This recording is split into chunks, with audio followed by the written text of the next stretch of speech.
O Conselho de Arbitragem já se pronunciou sobre os lances polémicos do Campeonato Português. As negociações continuam para o regresso do Rubem Neves ao Porto. Há polémica a envolver um dos jogadores do Porto que está nas seleções. E se é verdade que o Farioli deu 5 dias de descanso, a verdade é que há hoje muitas novidades sobre o Porto. Muita coisa aqui para analisar. Mas primeiro pedimos que deixem o like no canal para dar aqui uma força. Subscrevam o canal se ainda não subscreveram, porque estamos quase a alcançar a meta de 10 mil subscritores. E já sabem, partilhem este vídeo com aquele amigo portista que sabem que vai gostar. E começando a análise por um dos temas quentes desta semana. Hoje o Conselho de Arbitragem pronunciou-se depois da reunião que teve ontem e a verdade é que depois de tanta expectativa, na minha opinião, eles não disseram nada. A verdade é que eles pronunciaram-se, tanto o Duarte Gomes como o próprio presidente do Conselho de Arbitragem. Eu não sei muito bem qual é o papel do Duarte Gomes ali, mas os dois foram falar e não disseram nada. Basicamente mantiveram tudo na mesma, porque basicamente os dois alinharam no mesmo discurso, dizendo que se os árbitros colocam no relatório tudo, isso para eles é motivo de orgulho, porque os árbitros estão a cumprir aquilo que é a função deles. Disseram que aqui não há castigos para os árbitros, nem há árbitros a serem suspensos dos jogos só porque os clubes fazem pressão. Não falaram sobre os lances polémicos em si. E depois não fez muito sentido, porque no fim disseram para os clubes estarem tranquilos, porque no fim da época cada árbitro vai ter as consequências. Não fez muito sentido, porque por um lado disseram que estavam orgulhosos dos árbitros e que aqui não havia castigos, por outro lado disseram que os árbitros iam ser castigados e que os clubes não tinham que se preocupar e não sei em que é que ficamos. Acho que ficou tudo na mesma, ficou ainda uma maior confusão e não percebi se eles vieram para defender os árbitros, se vieram para analisar a situação. Eu acho que só colocaram mais achas para a fogueira porque ficou tudo na mesma. Agora vamos ver qual vai ser a reação dos clubes. Eu tenho dito aqui que acho que o Porto vai reagir, mas eu também achei que esta conferência do Conselho de Arbitragem ia ser mais esclarecedora ou que ia trazer aqui novos elementos e não trouxe nada, então eu não sei. Depois de toda aquela polémica do jogo do Benfica, durante o fim de semana, eu acho que o Porto o que faria melhor talvez fosse deixar passar, não dizer mais nada, porque agora os holofotes estão sobre o Benfica. Eu acho é que aquele lance do canto do Sporting é que não está a ser muito falado, também por causa dessa polémica do Benfica. Acho que o canto do Sporting é ainda pior. É verdade que há ameaças ao árbitro no jogo do Benfica e é engraçado como o Benfica, menos de uma semana depois de ter pedido castigos pesados ao Porto, fez pior, acho que fez muito pior no último jogo. E portanto, no meio de toda esta confusão, agora percebemos que de facto muita desta confusão com os árbitros é porque também as autoridades, os responsáveis pela arbitragem também não têm muito a dizer, não têm muito a acrescentar e assim fica complicado. Eu acho que as coisas vão continuar como estão e como muita gente tem dito aqui nos comentários, o melhor é seguir em frente. O Porto já sabe que vai lutar sempre contra tudo e contra todos, como é o lema do Porto, que tenho dito muitas vezes nos últimos tempos. Como diz Farioli, é família portista, mas eu acho que os portistas já estão habituados a isto. A verdade é que a época passada não se notou tanto porque o Porto não estava forte. O Porto não estando forte não se fala tanto de arbitragens. Eu comecei a época a dizer que não gostava de falar de arbitragens, ainda consegui durante bastantes jogos não falar muito de arbitragem. Dei conta de que o Porto estava a ser prejudicado, mas achava que o Porto estava com uma intensidade tão alta nos 4 primeiros jogos que passava por cima disso. Depois as coisas começaram a ficar mais sérias, quando o Porto também começou a jogar pior, os erros de arbitragem começaram a ter mais influência e o próprio presidente do Porto, que também tinha um perfil de não falar de árbitros, começou a disparar para todos os lados, começou a ser também a atualidade, falar sobre as declarações do presidente do Porto, e eu comecei também a falar de arbitragem, mas realmente acho que não vale a pena.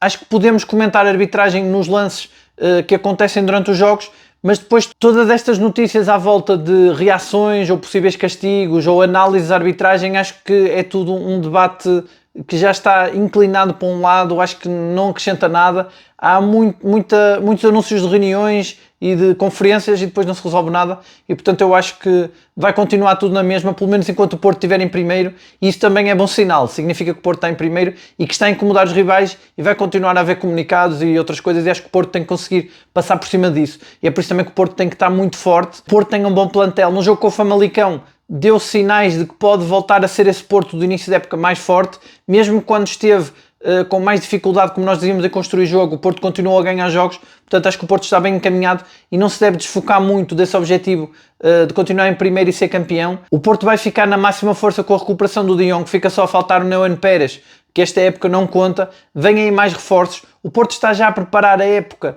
seguinte a esta. O Porto está em negociações com o Rubem Neves para que ele volte. Eu quase que aposto que o Porto está aqui a preparar uma venda talvez do Varela, já a contar com isso, ou com a venda de algum médio, pode também ser o Frolto ou o Gabri Veiga. Estas negociações com o Rubem Neves são muito complexas. Hoje surge a notícia que o Rubem Neves está perto de renovar, ou pelo menos tem uma proposta para renovar com o Al Hilal. O Al Hilal está com um plano de renovar com todas as suas estrelas e isso dificulta muito as negociações do Porto. No entanto, o Porto joga também aqui com o tempo e o Porto, como sabemos, fez uma negociação também muito longa com o Gabri Veiga. Portanto, o Porto já mostrou que consegue ir buscar bons talentos ao Campeonato Árabe. É verdade que o Rubem Neves é mais difícil porque tem outro estatuto, mas também o Rubem Neves tem a vantagem de ser portista, de ser formado no Porto e já ter dito que gostava de regressar ao Porto. E o Porto também mostrou que consegue negociar estes jogadores que parecem impossíveis, como aconteceu também com o Kiwior. O Kiwior também foi uma negociação muito longa, o Porto acabou por conseguir e estes jogadores têm muita qualidade, tanto o Gabri Veiga como o Kiwior trazem uma qualidade acima da média ao Porto. Aqueles jogadores com aquela qualidade que já muita gente achava ser impossível chegarem ao Porto nas últimas épocas e que este ano chegaram e que trouxeram muita qualidade ao plantel e portanto é possível que o Porto consiga o Rubem Neves, mas realmente o Al Hilal não quer largar a mão do seu craque e eu acho que o Rubem Neves chegando na época seguinte, porque ele vai ficar livre de contrato a partir de janeiro, se não renovar, e portanto ele deve chegar na época seguinte. Chegando na época seguinte, acho que o Porto já contar com alguma venda aqui do meio campo de um dos 3 médios titulares, ou até do Rodrigo Mora, embora eu acho que o Rubem Neves não seria substituto direto, mas um dos médios do Porto sendo vendido, o Rubem Neves seria uma garantia de que o Porto ia continuar com qualidade ou até aumentar o nível, porque eu não sei se o Rubem Neves não seria um 6 melhor que o Varela, ou um jogador ao nível até do Froholt, embora tenha características diferentes, também pode jogar a 8. E também, olhando para a exigência que tem o Farioli em relação às opções, que ele quer sempre ter 2 jogadores de muita qualidade para cada posição, não seria descartar uma saída, por exemplo, do Eustáquio e ficava o Rubem Neves e o Froholt como médios.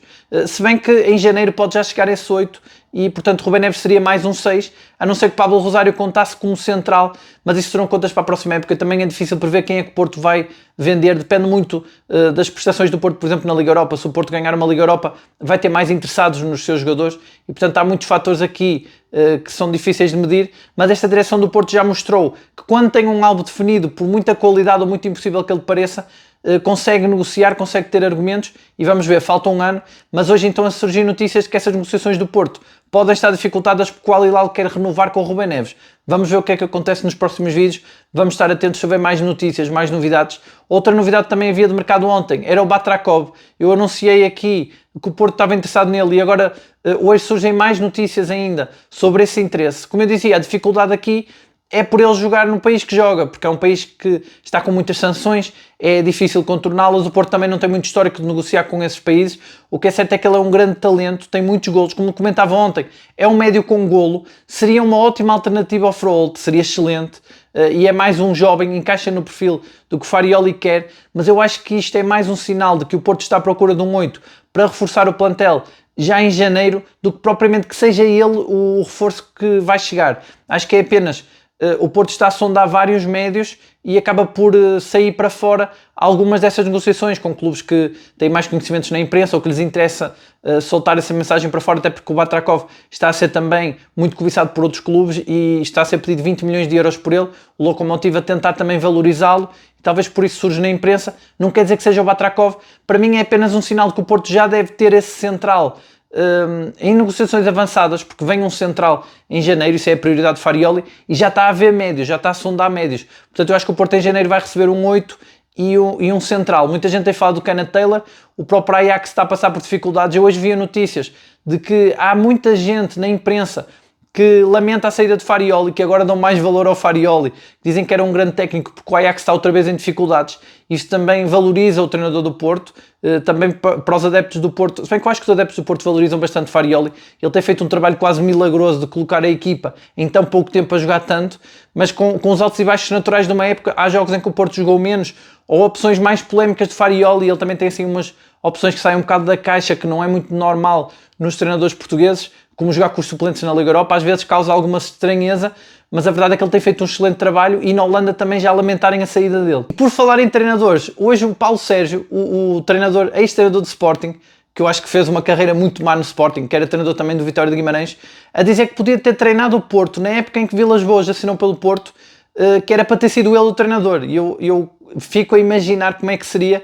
Acho que ainda bem que a história foi diferente, porque acho que o Vilas Boas foi um grande treinador e agora é o presidente. Não sei como é que seria a história do Porto se ele tivesse sido treinador, se essa história for realmente verdadeira, mas então isto aqui a mostrar que como as coisas, a história pode mudar tanto por uma decisão negocial. Eu acho que ainda bem que o Paulo Sérgio não veio, mas realmente ele a dizer que podia ter sido treinador do Porto. E agora voltando nas atenções mais para a equipa atual do Porto, deixando especulações e polémicas de fora. Hoje surge mais uma estatística do CIES, do Observatório do Futebol, a dizer que o Porto é a segunda equipa da Europa que mais sprints faz, que corre mais em sprints. Só o Galatasaray bate a equipa do Porto. Portanto, o Porto, mesmo tendo baixado os níveis de intensidade ofensiva, continua a correr muito. Para isto já sabemos que contribui muito o Alberto Costa e o Froholt, que são dois jogadores que não param de correr, mas isto mostra bastante o compromisso do Porto. E sendo que o Porto, nesta altura, está a causar menos perigo, se bem que com o Famalicão já voltou a construir bastante jogo, mas nos jogos anteriores tinha tido dificuldades em construir, tinha criado menos oportunidades de golo e muita gente achava que o Porto estava a baixar de nível. Estas estatísticas que dizem que o Porto é a equipa que mais corre na Europa, mostra que afinal o Porto continua com muito compromisso. É aquilo que eu tenho dito, o Farioli prepara a equipa primeiramente desde trás, então a equipa corre muitas vezes para defender melhor. Essa muralha defensiva, que ainda ontem na entrevista do Bednarek e do Kivior, muita gente citava que eles eram uma muralha defensiva, não é só graças a eles os dois, claro que eles têm muita qualidade, é uma grande dupla de centrais, aquilo que eu tenho dito aqui é das melhores duplas da história do Porto e ainda está no começo, mas a verdade é que toda a equipa corre muito, é muito organizada defensivamente, o Farioli estuda muito bem o adversário, para defender principalmente, e essa estatística vem aqui confirmar que realmente o Porto continua a correr muito, mesmo que muitas vezes não corra para atacar a baliza adversária, corra também para defender a sua própria baliza. É verdade que isto não é o ADN do Porto, defender, o Porto tem que atacar e dominar sempre os jogos, é isso que é exigido pelos adeptos e por um clube com essa história. No entanto, sabemos que o treinador do Porto é italiano e tem essa facilidade maior em analisar os adversários para defender, e para já tem corrido bem. O Porto com o Famalicão podia ter dado até goleada, só não marcou mais golos porque o Samu estava em noite desinspirada.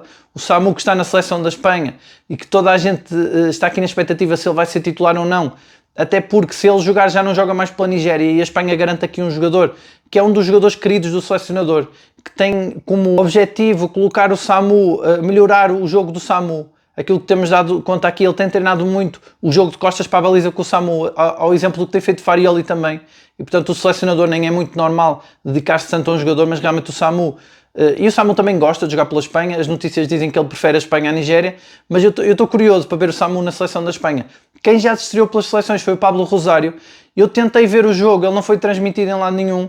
Tentei também saber como é que ele jogou, não há notícia nenhuma sobre como é que jogou o Pablo Rosário. Se alguém souber pode deixar nos comentários, não faço ideia o que é que aconteceu ou não nesse jogo, mas sei que o Pablo Rosário já jogou, Pablo Rosário e Eustáquio, que são os dois que vão fazer viagens mais longas, que vão regressar mais cansados, e atenção que são dois médios. Não são titulares, mas principalmente o Pablo Rosário, eles são opções válidas e que são importantes. No caso do Varela ou Froholt falharem, se virem um cartão, se ficarem cansados, se lesionarem, vai ser complicado. Ainda por cima, sendo um jogo para a taça, seria jogo para pelo menos o Eustáquio jogar a titular, e como eu disse, o Eustáquio pode perder aqui uma oportunidade de jogar a titular por vir cansado, ou então pode jogar na mesma, como jogou o Zaidu para a Liga Europa contra o Utrecht, mas pode jogar mal. Isso também é mau para o jogador, acaba por minar a confiança dele e também a imagem que tem perante os adeptos e o treinador. Vamos ver como é que eles vão, em que condições é que eles vão chegar. Quem também está nas seleções e está a levantar polémica é o Zaidu. A tal polémica que eu falava no início do vídeo, é o Zaidu, o lateral esquerdo do Porto. Parece que a equipa da Nigéria não treinou, faltou aos treinos porque a Nigéria está a dever prémios e subsídios aos jogadores há mais de 2 anos. O Zaidu, sempre que vai às seleções, tem sempre alguma coisa estranha a acontecer. Da última paragem de seleções eu penso que foi o avião que teve uma aterragem de emergência, e eu acho que isto também afeta o jogador. Claro que todas as viagens de seleções cansam os jogadores, podem motivá-los ou podem desmotivá-los, e eu acho que o Zaidu anda a ter muitos contratempos e situações caricatas na Nigéria que não devem ajudar. Um jogador que está cada vez a perder mais o lugar no Porto, porque o Francisco Moura está a subir bastante rendimento, mas que, por exemplo, contra o Utrecht, se bem que ele também estava com um problema, penso que ele quase que não jogava, né? Mas de qualquer forma o Zaidu não deixa de ser a segunda opção para lateral esquerdo, não deixa de ser um jogador útil, e é sempre mau que um jogador passe por estas dificuldades. Até porque o Zaidu é mais um jogador que pode ser apontado à titularidade contra o Sintrense. Já em sentido oposto, surge o Froholt. O Froholt, sempre que vai às seleções, é um balão de motivação que ele recebe. Agora ele foi elogiado pelo defesa do Barcelona, o Christensen. Ele tem sido muito elogiado sempre que vai à seleção, todas as vezes que lá vai. Ele realmente é a verdadeira estrela da Dinamarca, e eu acho que faz-lhe bem ir à seleção porque ele vem com o ego aumentado. É óbvio que vem mais cansado, por causa das deslocações e porque é titular na Dinamarca e joga os jogos todos, e sabemos como ele tem aquele perfil que não para de correr e que nunca descansa, a não ser que o tirem de campo. No entanto, ele está a ser muito elogiado. Também acaba por ficar mais conhecido, aquilo que eu digo, vai ser difícil ao Porto segurar. Eu acho que o Froholt e o Rodrigo Mora vão ser muito difíceis de segurar no fim da época, e portanto o Froholt mais uma vez a ser a estrela da Dinamarca, a ser muito comentado, a ser elogiado por todos, por tudo e todos na Dinamarca, e é realmente uma estrela e realmente ele merece. Ele realmente no Porto está a ser um dos melhores jogadores do Porto, é o motor do meio campo do Porto e da seleção da Dinamarca, e apenas com 19 anos onde é que vai parar o talento deste jogador? Foi uma das grandes contratações do Porto esta época, e realmente merece cada elogio que recebe, e eu acho que estas idas à seleção aumentam-lhe a motivação. Podem tirar-lhe um pouco de frescura física, mas aumentam com certeza a motivação dele para o resto da época. E o Porto continua então a semana de 5 dias de folga. Muita gente aqui a criticar que o Porto tem tido demasiados dias de folga. A verdade é que isso também é usado pelo Farioli para ter o grupo na mão. Aquilo que eu digo, o Farioli exige muito aos jogadores. Estes rankings que dizem que o Porto é a equipa que mais corre, deve-se muito a pedidos do treinador, que os jogadores dão tudo em campo por ele, e também tem muito a ver com as folgas e outros prémios que ele dá. No entanto, é óbvio que quanto mais descanso, menos treinos, mas também o Porto, por causa do excesso de intensidade no início da época, tinha muitas lesões, tanto que no jogo com o Famalicão voltaram as lesões. Curiosamente, no jogo em que o Porto voltou a ter muita intensidade, não sei se tem ligação ou não, mas então o centro de treinos do Porto está praticamente vazio, tem apenas 4 jogadores. O Neuen, que está lesionado o resto da época, o De Jong, que vai voltar já depois da paragem de seleções. Muita expectativa aqui também para perceber quem é que vai ser o ponta-lança da preferência de Farioli, porque é uma nova fase. Quando o De Jong se lesionou, era o Samu o titularíssimo.